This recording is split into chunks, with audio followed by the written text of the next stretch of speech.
السلام علیکم ورحمۃ اللہ وبرکاتہ۔ محترم بزرگوں، دوستوں، عزیز ساتھیوں اور پیاری ماں بہنوں، اللہ تعالیٰ کی ذات سے قوی امید ہے کہ انشاءاللہ آپ تمام حضرات بخیر و عافیت ہوں گے۔ ہم اپنے سوالات اور ان کے جوابات کے سلسلے کو آگے بڑھاتے ہوئے آج کی نشست اور آج کے ایپیسوڈ میں چند سوالوں کے جوابات پیش کرنے چاہ رہے ہیں۔ آپ سے گزارش ہے کہ ان تمام سوالوں اور ان کے جوابات کو خود بھی غور سے سنیں، اپنے دوست احباب اور اپنے گھر والوں کو بھی ضرور سنائیں، ہو سکتا ہے کسی کو اس سے کوئی فائدہ حاصل ہو جائے۔ سب سے پہلا سوال کیا ہے کنور فیض علی خان صاحب نے، کہتے ہیں السلام علیکم مفتی صاحب۔ مفتی صاحب، سوال یہ ہے کہ اگر نماز میں کبھی وقت بالکل کم بچا ہوا ہے اور ہمیں نماز ادا کرنی ہے، یعنی نماز کا وقت بالکل ختم ہونے کے قریب ہے، تو ایسی صورت میں ہمیں کچھ سہولت ملتی ہے کہ ہم 3 مرتبہ تکبیر اور تسبیح کے بجائے 1-2 مرتبہ پر اکتفا کریں، یعنی مختصر طور پر رکوع اور سجدہ کرتے ہوئے اپنی نماز کو مکمل کر لیں۔ اسی طرح آپ کا ایک سوال یہ بھی ہے کہ عصر کی نماز ہم نے شروع کی ہے، ظہر کی نماز ہم نے شروع کی ہے، لیکن وقت 2-3 منٹ کا باقی تھا۔ جب ہم نے سلام پھیرا ہے تو دیکھا کہ ظہر کا وقت ختم ہو چکا تھا۔ ممکن ہے کہ ظہر کا وقت ہمارے سلام پھیرنے کے وقت یا اس سے پہلے ختم ہو چکا ہو، تو ایسی صورت میں ہماری وہ نماز صحیح ہو گئی یا صحیح نہیں ہوئی ہے۔ پہلی چیز تو یہ ہے کہ ہمیں نماز اس کے اوقات میں ادا کرنے کی فکر کرنی چاہیے۔ خام خواہ بنا کسی عذر کے بہت زیادہ تاخیر کے ساتھ وقت کو نکل دینا اور اس کے بعد بالکل آخر وقت میں نماز پڑھنا، ایسی عادت بنانے سے بچنا چاہیے، کیونکہ عین ممکن ہے کہ ہماری نماز چھوٹ جائے اور وہ قضا ہو جائے۔ جان بوجھ کر نماز قضا کرنے کی وجہ سے بھی ہم گنہگار ہوتے ہیں، اس لیے اول وقت میں آپ نماز ادا کرنے کی فکر کیا کریں۔ لیکن اگر کبھی ایسا ہو گیا، کوئی عذر تھا، کوئی مجبوری تھی، آپ نماز کو اس کے وقت میں باوجود کوشش کی ادا نہیں کر پائے ہیں، تو ایسی صورت میں جب بھی آپ کو موقع ملے فوراً نماز کی ادائیگی کرنی چاہیے، بھلے ہی 2-3 منٹ کا وقت کیوں نہ باقی ہو۔ جیسے کہ آپ نے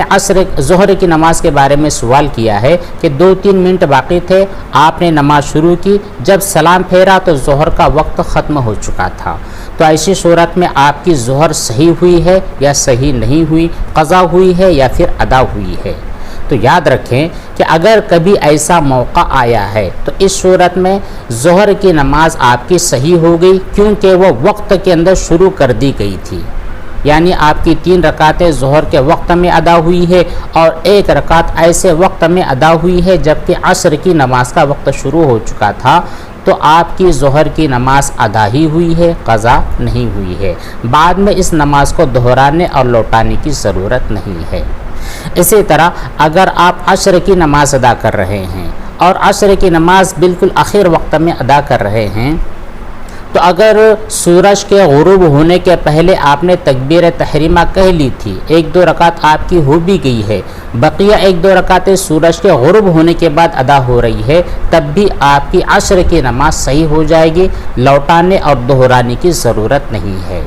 یہی حکم مغرب کی نماز کا بھی ہے، عشاء کی نماز کا بھی ہے۔ اب رہا فجر کی نماز کا مسئلہ، تو یہاں پر سمجھنے والی ایک بات وہ یہ ہے کہ اگر آپ نے فجر کی نماز شروع کی سورج کے طلوع ہونے کے پہلے، لیکن 1 رکعت ختم ہوئی یا پھر سلام پھیرنے کے پہلے اگر سورج طلوع ہو گیا ہے، تو پھر آپ کی فجر کی نماز ٹوٹ گئی ہے، فاسد ہو گئی ہے۔ اب جو مکروہ وقت ہے اس کو گزر جانے دیں، اس کے بعد میں اس نماز کی قضا ادا کریں۔ تو جو 4 نمازیں ہیں، یہ 4 نمازیں آپ کی شروع ہو جائے گی وقت میں اور مکمل ہو جائے گی آخر وقت میں یا پھر وقت ختم ہونے کے بعد، تب بھی یہ 4 نمازیں صحیح ہو جاتی ہے۔ البتہ فجر کی نماز اگر سورج کے طلوع ہونے تک جاری ہے تو پھر وہ نماز فاسد ہو چکی ہے۔ امید ہے کہ یہ پوری تفصیل آپ کو اچھی طرح سمجھ میں آئی ہوگی۔ اسی طرح آپ کا دوسرا سوال یہ ہے کہ اگر رسی پر ہم نے کپڑے سکھائے ہیں اور اسی رسی کے اوپر کسی غیر مسلم نے اپنے ناپاک کپڑے جو کہ اس نے دھل لیا تھا اور اسی رسی پر سکھایا ہے، تو ہمارے کپڑے اسی رسی پر سکھانے کی وجہ سے پاک ہوں گے یا پاک نہیں ہوں گے؟ تو یہاں پر گھبرانے اور ڈرنے والی کوئی بات نہیں ہے۔ اگر ان صاحب نے اپنے کپڑوں کو اچھی طرح دھو دیا ہے، کپڑوں پر کوئی نجاست تھی نہیں اور رسی کے اوپر انہوں نے کپڑے پھیلائے ہیں، سکھا دیے، تو ان کے کپڑے بھی پاک ہے۔ اس کے بعد اگر آپ نے اپنے کپڑوں کو وہاں پر سکھایا ہے تو آپ کے کپڑے بھی بنا شک و شبہ پاک ہو جائیں گے۔ اور اگر آپ کو اچھی طرح یقین ہے کہ ان صاحب نے اپنے کپڑوں کو پاک نہیں کیا تھا، ان کے کپڑوں پر نجاست بدستور لگی ہوئی تھی، تو وہ رسی بھی چونکہ ناپاک ہو چکی ہے۔ اب جب بھی آپ اپنا کپڑا سکھاؤ گے تو اس کے پہلے بہتر ہے کہ اس رسی کے اوپر پانی ڈال کر اچھی طرح دھو لیں، اس کے بعد میں اپنے کپڑوں کو وہاں پر سکھائیں۔ اگلا سوال کیا ہے عظیم معین نے، کہتے ہیں السلام علیکم مفتی صاحب، اگر کوئی بچہ الٹی کر دیتا ہے اور اس کی الٹی ہم کسی خشک کپڑے سے صاف کر لیتے ہیں، صاف کرنے کے بعد ان کپڑوں کو واشنگ مشین میں دوسرے کپڑوں کے ساتھ دھو لیتے ہیں، تو کیا تمام کپڑے پاک ہو جائیں گے یا پھر تمام کپڑے ناپاک ہو جائیں گے؟ دیکھیے، الٹی کے بارے میں غور کرنے والی بات یہ ہے کہ وہ دو قسم کی ہوتی ہے۔ ایک الٹی وہ ہوتی ہے جو ناپاک ہوتی ہے، دوسری پاک ہوتی ہے۔ ناپاک الٹی وہ ہوتی ہے جو منہ بھر کر ہو، چاہے بڑا آدمی کرے یا چھوٹا بچہ کرے، منہ بھر کر قے ہونے کی وجہ سے وہ ناپاک ہوتی ہے۔ اور جو قے اور الٹی منہ بھر کر نہیں ہے، بالکل تھوڑی مقدار میں ہے، تو ایسی الٹی ناپاک نہیں ہوتی ہے۔ تو آپ نے جو بات پوچھی ہے کہ کپڑے پر بچے نے الٹی کر دیا ہے اور آپ نے کسی سوکھے کپڑے سے اس کو پوچھ لیا ہے، تو وہ کپڑا ناپاک ہی نہیں ہے۔ اب ناپاک نہیں ہے، صرف وہ جو غلاظت تھی، وہ جو گندگی تھی، وہ الٹی کی جو اثرات تھے، اس کو آپ نے صاف کر لیا ہے اور بعد میں سب کپڑوں کو ایک ساتھ واشنگ مشین میں دھو لیا ہے، تو کوئی حرج کی اور کوئی گھبرانے اور ڈرنے والی بات نہیں ہے۔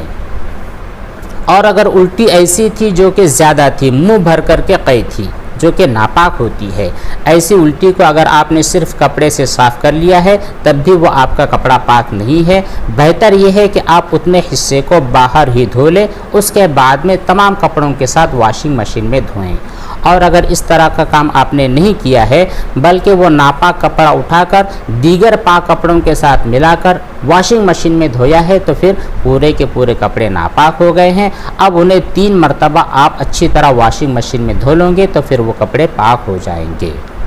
اگلا سوال کیا ہے احمد شریف نے، کہتے ہیں السلام علیکم مفتی صاحب، سوتے ہوئے خواب میں شہوت کے ساتھ مزی نکل جاتی ہے تو ایسی صورت میں غسل کرنا واجب ہوتا ہے یا واجب نہیں ہوتا ہے؟ دیکھیے، غسل واجب ہوتا ہے منی کے خارج ہونے کی وجہ سے، اور جو مزی اور ودی یہ 2 چیزیں ہوتی ہیں، ان کی وجہ سے غسل واجب نہیں ہوتا ہے، چاہے شہوت کے ساتھ نکلے یا پھر بنا شہوت کے۔ لیکن منی اگر خارج ہوئی ہے تو اس کی وجہ سے آپ پر غسل کرنا واجب ہو جائے گا، چونکہ خواب میں آپ نے کہا ہے کہ خواب میں منی نہیں بلکہ مزی نکلی ہے، تو مزی نکلنے کی وجہ سے صرف آپ کا وضو فاسد ہوتا ہے، اور جتنے حصے پر وہ نجاست لگی ہے اگر 1 درہم سے زیادہ ہے تو اس کپڑے کو دھونا ضروری ہوتا ہے، 1 درہم سے کم لگی ہے تو پھر دھونا ضروری نہیں ہوتا ہے بلکہ افضل اور بہتر ہوتا ہے۔ اگلا سوال کیا ہے علی اکبر نے، کہتے ہیں قاری صاحب، جن نان مسلم تک اسلام کی دعوت نہیں پہنچی ہے تو کیا ان کا حساب و کتاب اللہ تبارک و تعالی لے گا یا پھر ڈائریکٹلی ان کو جنت میں داخل کر دے گا؟ ان کے متعلق بات یہ ہے کہ دین کی دعوت وہاں تک پہنچی نہیں ہے، تو پھر ان کے جنت میں داخل ہونے یا داخل نہ ہونے کے بارے میں تفصیل کیا ہے؟ اصل چیز تو یہی ہے کہ اللہ تبارک و تعالیٰ کی دعوت جن جن لوگوں تک پہنچی ہے وہاں پر حجت تام اور مکمل ہو چکی ہے، ان کے لیے دین اسلام کو قبول کرنا واجب اور فرض ہو چکا ہے۔ پھر بھی اگر ان لوگوں نے اللہ کی توحید پر اور رسول اللہ صلی اللہ علیہ وسلم کی رسالت پر یقین نہیں لایا ہے، ایمان نہیں لایا ہے، تو وہ کفر والے ہیں، وہ شرک والے ہیں۔ ایسے لوگوں کے بارے میں صاف بات یہ ہے کہ انہیں اللہ تعالیٰ جہنم رسید کرے گا۔ جن لوگوں تک اللہ تعالیٰ کی دین کی دعوت نہیں پہنچی ہے، رسول وہاں تک نہیں پہنچے ہیں، رسولوں کی دعوت ان تک نہیں پہنچی ہے، تو ایسے لوگ معذور سمجھے جاتے ہیں۔ لیکن یہ ایک اختلافی بات ہے، یہ اللہ تبارک و تعالیٰ کی طرف والا معاملہ ہے۔ اللہ جس کے ساتھ جو معاملہ کرنا چاہے وہ کرے، اس میں بہت زیادہ گفتگو اور بہت زیادہ بحث کرنے سے علماء کرام نے منع فرمایا ہے۔ اگلا سوال کیا ہے پٹھان الیاس قلم نوری صاحب نے، کہتے ہیں السلام علیکم مفتی صاحب، لڑکی کا نام منیبہ رکھنا کیسا ہے؟ منیبہ یہ بنا ہوا ہے انابا یونیبو انابتن، اس کے معنی ہے اللہ تعالیٰ کی طرف بہت زیادہ دھیان دینے والی، توجہ کرنے والی، اللہ سے مانگنے والی۔ منیبہ اگر آپ اپنی بچی کا نام رکھنا چاہتے ہیں تو رکھ سکتے ہیں، شرعی اعتبار سے کوئی منع کرنے والی چیز نہیں ہے، نام بہتر ہے۔ رشیدہ خان کا سوال ہے السلام علیکم مفتی صاحب، میرا سوال یہ ہے کہ اگر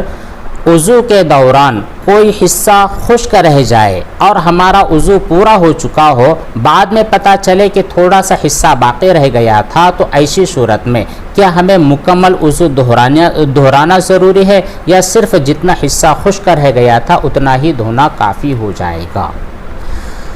دیکھیے، وضو کے دوران آپ اچھی طرح وضو کیا کریں، غسل کے دوران اچھی طرح دھیان اور توجہ سے غسل کریں تاکہ کوئی پریشانی، وہم اور وسوسہ باقی نہ رہے، لیکن باوجود کوشش کے، باوجود دھیان اور توجہ کے وضو اور غسل کرنے کے بھی کچھ حصہ خشک رہ جاتا ہے جہاں پر پانی نہیں پہنچتا ہے۔ غسل اور وضو کے بعد میں آپ کو احساس ہوا کہ میرا فلاں عضو خشک رہ گیا تھا، چھوٹ گیا تھا، تو ایسی صورت میں یاد آنے کے بعد صرف اتنے حصے کو اگر آپ دھو لیتے ہیں تو آپ کا وضو مکمل ہو جاتا ہے، آپ کا غسل صحیح ہو جاتا ہے۔ مکمل وضو اور مکمل غسل دہرانے کی ضرورت نہیں ہوتی ہے، لیکن شرط یہ ہے کہ اس دوران وضو اور غسل کو توڑنے والی کوئی چیز نہ پائی جائے۔ اگر پہلے ہی آپ کا وضو یا غسل ٹوٹ چکا تھا تو پھر ظاہر بات ہے اب دوبارہ آپ کو وضو اور غسل کرنا ہوگا۔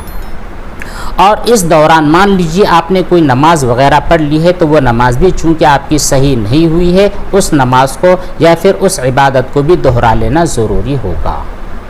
اگلا ایک سوال ہے اگر کسی کپڑے یا شلوار وغیرہ پر 2-3 قطرے ناپاکی لگی ہوئی ہے اور وہ ان سے کپڑے دھوئے تو کیا ممکن ہے کہ اس ناپاکی کے چھینٹے اڑ کر دوبارہ ان کپڑوں کو ناپاک کر دیں؟ پہلی چیز تو یہ ہے کہ وہ کپڑا جس پر 2-3 قطرے ناپاکی کے لگے ہیں، چونکہ وہ 1 درہم سے کم ہے، 1 درہم سے کم ہونے کی وجہ سے وہ خود ناپاک نہیں ہے۔ اگر آپ انہیں دھو رہے ہیں، واش کر رہے ہیں، پھر اس کے چھینٹے اڑ کر کسی اور جگہ پر لگ رہے ہیں تو دیکھنا ہوگا کہ یہ چھینٹے 1 درہم سے کم ہے یا زیادہ۔ 1 درہم سے کم ہونے کی وجہ سے یہ بھی ناپاک نہیں ہے، اس لیے بہت زیادہ ڈرنے اور گھبرانے کی ضرورت نہیں ہے۔ اگلا ایک سوال ہے السلام علیکم مفتی صاحب، ایک دروازے کے اوپر ناپاک پانی پھینکا جائے جو کہ لوہے کا ہے اور ناپاک ہاتھوں سے ٹچ بھی ہوا ہے اور اس پر زنگ بھی لگا ہوا ہے، ہاتھ لگانے کی وجہ سے زنگ ہاتھوں پر لگتا ہے، اسی طرح کپڑا ٹچ ہونے کی وجہ سے اس زنگ کا اثر کپڑے پر بھی آتا ہے، تو کیا ایسے زنگ آلود گیٹ اور دروازے کو صاف کرنے کے لیے صرف پانی ڈال دینا کافی ہے یا پھر اس زنگ کو رگڑ کر صاف کرنا ضروری ہوتا ہے؟ محترم ریاض الدین لاری، دیکھیے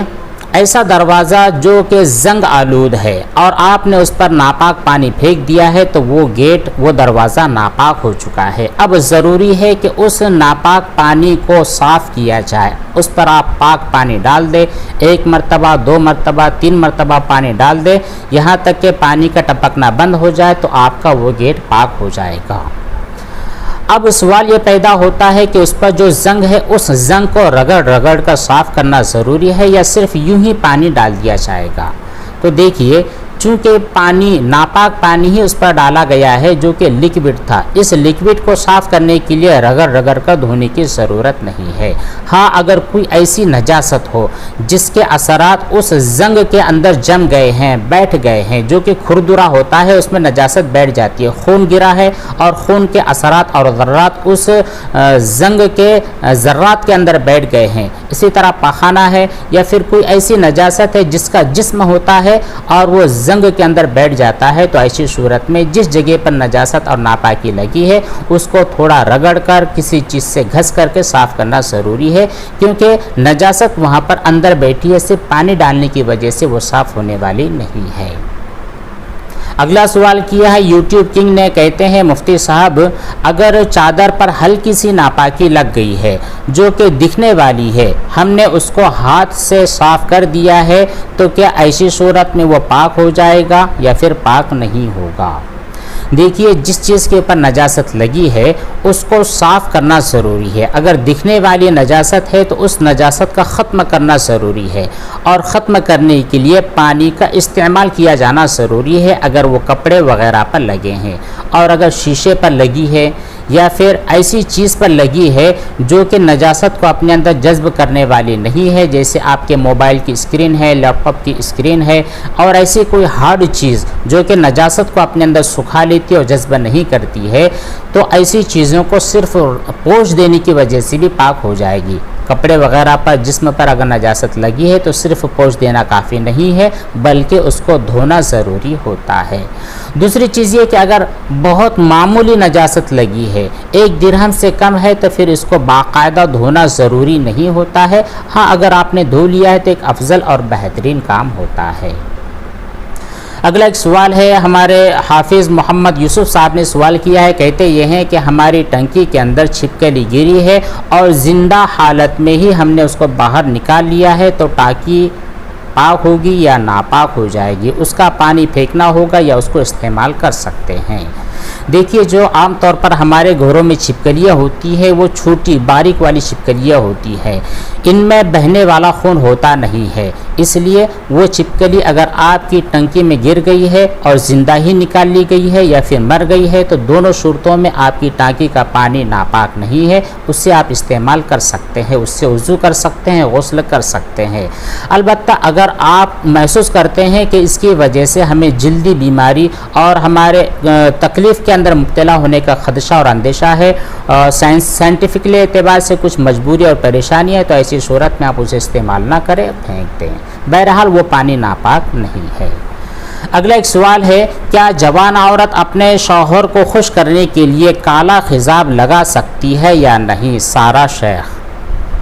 شوہر کو خوش کرنے کے لیے زیب و زینت کا اختیار کرنا عورت کے لیے بالکل جائز ہے، اس کو اجازت ہے، بلکہ افضل ترین کام ہے، لیکن زیب و زینت میں بھی ان تمام چیزوں کو استعمال کرنے کی اجازت ہے جو شرعی حدود اور قیود میں ہو۔ شریعت سے باہر نکل کر کوئی زیب و زینت اختیار کرنا کسی بھی عورت کے لیے جائز نہیں ہے۔ اسی لیے جو خضاب ہوتا ہے، بالوں کو کلر کرنا، بلیک کلر میں کرنا، یہ شرعی اعتبار سے ناجائز ہے، حرام ہے۔ کسی عمر کی عورت کے لیے اس بات کی اجازت نہیں ہے، اور کسی بھی مرد کے لیے اجازت نہیں ہے کہ وہ اپنے بالوں کو کالا کلر کرے۔ کالے کے علاوہ اور کوئی دوسرا جو کلر ہو سکتا ہے، ریڈ کلر ہے، براؤن کلر ہے، یہ استعمال کرنے کی اجازت ہے، لیکن وہ کلر جو آج کل کے دور میں فیشن کے طور پر استعمال کیے جاتے ہیں، گرین ہے اور وائٹ ہے اور جس طرح کے بہت الگ الگ قسم کے جو کلر ہوتے ہیں، ایسے کلر کے استعمال کی بھی اجازت نہیں ہوتی ہے۔ یہ تھے چند سوالات اور ان کے جوابات جو آپ کی خدمت میں بیان کیے گئے ہیں، پیش کیے گئے ہیں۔ اللہ تبارک و تعالیٰ سے دعا ہے کہ اس سلسلے کو قبول فرمائے، امت مسلمہ کے لیے فائدہ بخش اور نفع بند اس سلسلے کو بنا دے۔ آمین۔ والسلام علیکم ورحمۃ اللہ وبرکاتہ۔